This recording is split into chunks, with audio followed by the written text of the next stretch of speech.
Hello viewers, हम पढ़ रहे कक्षा 9वीं गणित ब्रिज कोर्स और आज हम इसमें पढ़ेंगे पेज नंबर 25।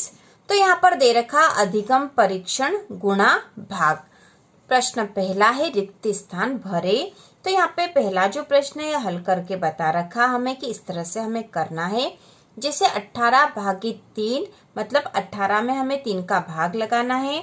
तो जब 18 में 3 का भाग लगाते हैं तो 3 का पाड़ा 6 बार बोलते हैं, 3 छंग 18 हो जाते हैं। तो यहाँ पे 6 आएगा इसका भागफल। और यहाँ से वापस हम वही संख्या ऐसे प्राप्त कर सकते हैं कि जो भागफल है और जो इसका जिसका गुणा करा था उसका यदि गुणा कर देंगे तो हमें वापस जो संख्या वह मिल जाती है। इसी प्रकार 12 भागित 3 तो 3 का पाड़ा 4 बार बोलते हैं तो 3 चौक 12 हो जाता है। और यदि हम 3 में 4 का गुणा करेंगे, ठीक है, 3 में 4 का गुणा करेंगे तो 3 चौक 12 हमें मिल जाएंगे। इसी प्रकार 27 भागित 3 तो 3 के पहाड़े में 27 आते हैं, 9 बार में 3 नम 27, यहाँ 9 लिख देंगे और 3 में हम गुणा कर देंगे 9 का तो 3 नम 27 हो जाएंगे। यह संख्या हमें फिर मिल गई। इसके बाद 30 भागित 3 तो 3 का पाड़ा 10 बार बोलते हैं तो 30 आते हैं, 3 धाम 30। और यदि हम 3 में 10 का गुणा वापस कर देंगे तो हमें वही संख्या वापस मिल जाएगी। इसके बाद है 25 भागित 5 तो 5 का पाड़ा 5 बार बोलते हैं तो 25 आता है। और यदि हम 5 में 5 का गुणा कर दे तो हमें 25 वापस मिल जाएगा। ठीक है, अब यहाँ पर 21 भागित बराबर 7 तो अब यहाँ जो है थोड़ा अलग कर रखा है। 21 में हम किस संख्या का भाग लगाए कि 7 आए। ठीक है, 7 आना चाहिए। 21 में किस संख्या का पाड़ा किस संख्या का हम भाग लगाए कि 7 आए। तो हम यहाँ पे ऐसी संख्या लिखेंगे जिसको यदि 7 बार बोले तो 21 आ जाए। तो ऐसी संख्या होती है 3। 3 का पाड़ा 7 बार बोलते हैं तो 3 7 तो 21 होता है, तो यहाँ 7 आ गए। और फिर 3 में हम 7 का गुणा कर देंगे तो 3 7 तो 21 यहाँ पर हो जाएंगे। उसी प्रकार अब अगला जो है यहाँ पे रिक्त स्थान यहाँ दे रखा है, मतलब ऐसी कौन सी संख्या है जिसमें 2 का भाग लगाए तो 4 आ जाए। तो यहाँ पे हम 8 में भाग लगाएंगे। ठीक है, 8 भागित तो 2 का पाड़ा 4 बार बोलेंगे तो 8 आ जाते, 2 चौक 8 होता है, यहाँ 4 आ गया है। और 2 में हम 4 का वापस गुणा कर देंगे तो हमें वह जो संख्या वापस मिल जाती 8। इसके बाद है 20 भागित 4 तो 4 का पहाड़ा 5 बार बोलते हैं तो 4 पंजो 20 होते हैं।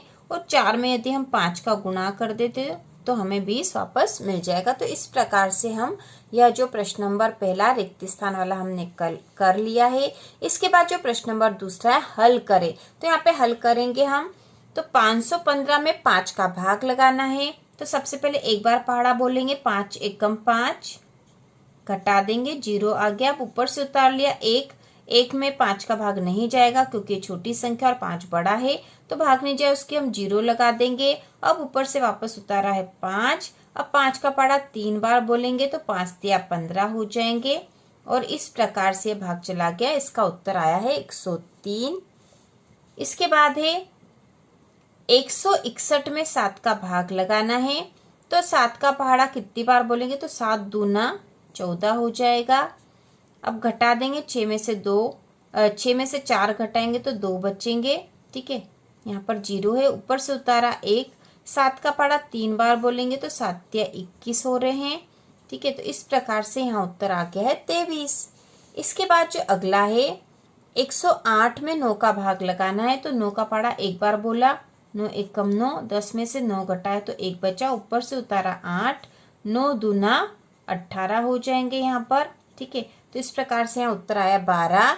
इसी प्रकार 144 में 8 का भाग लगाना है। तो 8 दूना 16 करेंगे तो बड़ी संख्या हो जाएगी, तो 8 एकम 8। ठीक है, 2 संख्या में ये घटा देंगे तो 8 9 10 11 12 13 14 6 आए हैं। अब ऊपर से उतार लेंगे 4, ये 64 हो गए। 8 का पाड़ा 8 बार बोलेंगे तो 64 आ जाएंगे। ठीक, घटा देंगे तो 0 आ जाएगा। तो इस प्रकार यहाँ उत्तर आया 18। इसके बाद प्रश्न नंबर तीसरा है सुरभि को 500 के खुले नोट खुले चाहिए। ठीक है, सुरभि को रुपए 500 के खुले चाहिए। यदि वह बदले में सभी रुपए 20 के नोट चाहती तो उसे कितने नोट मिलेंगे। तो यहाँ पर लिखा है सुरभि जो है उसे 500 रुपए के खुले चाहिए और कैसे चाहिए उसको, 20-20 के नोट चाहिए। तो उसे कितने नोट मिलेंगे, तो यहाँ पर हम क्या करेंगे कि 500 में 20 का भाग लगा देंगे, तो हमें पता चल जाएगा कि उसे 20 के कितने नोट चाहिए। तो 20 का पहाड़ा 2 बार बोलेंगे, 20 दूना 40 हो जाएगा, घटाएंगे 0, 5 में से 4 कम करा तो 1, अब ऊपर से उतार लिया 0। अब 20 का पहाड़ा 5 बार बोलेंगे तो 20 पंजे 100 हो जाते हैं, 100 घटा देंगे, 0 0 0 हो गया, तो यहाँ पर आया उत्तर 25। तो इसका उत्तर होगा 25 नोट।